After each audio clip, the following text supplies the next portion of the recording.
Hola familias, hola chicos.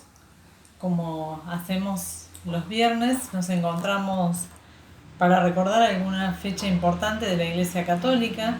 En este caso, la celebración que vamos a tener este domingo nos recuerda la ascensión del Señor. Y esta palabrita tan rara, quizás para los chicos, significa la llegada de Jesús al cielo, ¿sí? Ascender, subir al cielo. Si ustedes recuerdan, hace aproximadamente unos 40 días atrás celebramos las Pascuas de Resurrección, que fue cuando Jesús muere crucificado, resucita y sube al cielo. Luego entre esos días de Pascua y esta fecha, aproximadamente unas 2 o 3 veces Jesús volvió a presentarse ante sus discípulos. Recuerdan que los discípulos eran los amigos de Jesús, esos compañeros que se iban sumando mientras él iba haciendo todo su recorrido y su obra, y eran testigos de lo que Jesús iba haciendo y de lo que iba diciendo. Cuando él se va, cuando él muere en Pascuas, luego resucita y se va al cielo, los testigos, los testigos de él, los amigos, los discípulos, se sintieron bastante solos. Pero Jesús los visitó en 2 o 3 oportunidades, ¿sí? Estuvo presente físicamente. En una de las últimas oportunidades, Él les dice que concurran, que vayan a Galilea, a un monte de Galilea, y allí lo esperen. Cuando ellos llegan allí, ya lo encuentran, ya Jesús los estaba esperando. Entonces les dice que Él ya se va a ir definitivamente, pero que próximamente ellos van a recibir la bendición del Espíritu Santo y que a partir de ahí realmente ellos, ya sin Él, serán los testigos de Él, serán quienes contarán la vida de Él y todo lo que Él ha hecho. Luego de decirles esto, Jesús comienza a elevarse hacia el cielo y sube cada vez más alto hasta que ya no lo pueden ver más. Ellos lo fueron acompañando con su mirada hasta que se perdió entre las nubes. Y allí quedaron esperando que pasaran esos días hasta que llegara y se cumpliera la palabra de Jesús, que siempre había cumplido la palabra que les había dicho. Esta historia la seguimos el próximo viernes porque tiene mucho que ver con la fecha que va a venir, ¿sí? Pero es importante recordarla para poder entender todos los hechos que se fueron dando en la vida de Jesús y luego de pasar él a la otra vida junto con Dios, ¿sí? Junto con este video va a ir, como generalmente hacemos, una imagen para que ustedes puedan recordar y dejar registro como actividad en el cuaderno y poder compartir esta palabra que Jesús le dice a sus discípulos, ¿sí? Anoche cuando hablábamos con la señorita Laura, tratábamos de buscarle también la manera de relacionar con cómo traer esta situación, este festejo, esta conmemoración de la iglesia a esta semana que ha sido también toda de fiesta, porque esta semana desde el 18 al 22 de mayo para los argentinos es una fecha, una época muy linda, porque todos los días estamos celebrando algo. Recuerden que iniciamos la semana con el Día de la Escarapela y estamos hoy con lo del Cabildo Abierto, llegando ya el lunes, que va a ser la festividad importante del 25 de mayo. Y decíamos, uy, ¿cómo sería en esa época ir a misa? ¿Habría iglesias en la época colonial? ¿No habría? ¿Cómo sería? Y entonces empezamos a investigar, a tratar de leer, de buscar información. Y en realidad la Iglesia Católica estaba muy presente en la época de la colonia, en la época de la vida colonial. La Catedral de Buenos Aires, que hoy, si podemos ir a Buenos Aires, está muy cercana al Cabildo, ya estaba construida en esa época. Y si ustedes estos días estuvieron eh, eh, estudiando, revisando cómo se formó ese primer gobierno patrio, dentro del gobierno patrio que lo formaron varias personas, una de ellas era un sacerdote. Estaban muy presentes en la vida pública y eran personas muy importantes para el resto de la población.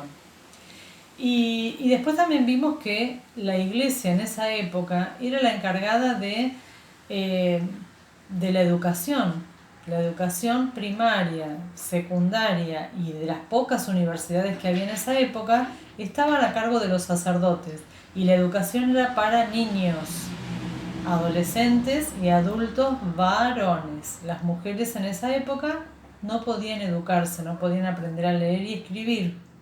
Horrible esa época. Por suerte eso ha cambiado. Algunas mujeres se educaban en sus casas porque algún papá o algún hermano o algún tío les enseñaba a leer y escribir, pero no podían ir a la escuela. Y después también veíamos todo lo que significaba el poder ir a misa. Ir a misa era un acontecimiento muy importante. Iba toda la familia, o si no podía ir la familia y solamente iba una señorita joven, debía ir acompañada. Siempre las mujeres en esa época iban acompañadas por una dama de compañía, que era una criada, una esclava, ¿sí? Porque en esa época todavía había personas esclavas. Quiere decir que tenían un dueño. Y ellos eran quienes las acompañaban en esas salidas. Entonces decíamos que qué acontecimiento importante era, porque toda la preparación que llevaba para una señorita, para una mujer, el hecho de preparar toda esa ropa tan complicada que se usaba antes, ¿no? Cuánto tiempo de preparación llevaba eso. Y en otras casas, cuando no se podía ir a misa, lo que se hacía era, en todas había un pequeño altar, una mesa o una pequeña capilla, es decir, una habitación destinada a poder venerar una imagen, una cruz, la imagen de algún santo, de alguna virgen, y ahí era el lugar donde se reunía la familia a rezar. Entonces, fíjense qué importante también en aquella época era la presencia de la Iglesia Católica. Yo quería terminar esta semana porque es el último día que nos encontramos y quería mostrarle algunas imágenes de cómo era un poco curiosa la vida en la época colonial. Si podemos ir, Tommy, para allá. Hemos acondicionado el lugar. Y si ustedes pudiesen apreciar, las calles en esa época eran de tierras, así que si llovía, como en esta imagen, vemos que los vestidos esos tan hermosos, tan pomposos, se manchaban con barro, porque para poder cruzar esas calles no había otra manera que caminar sobre el barro.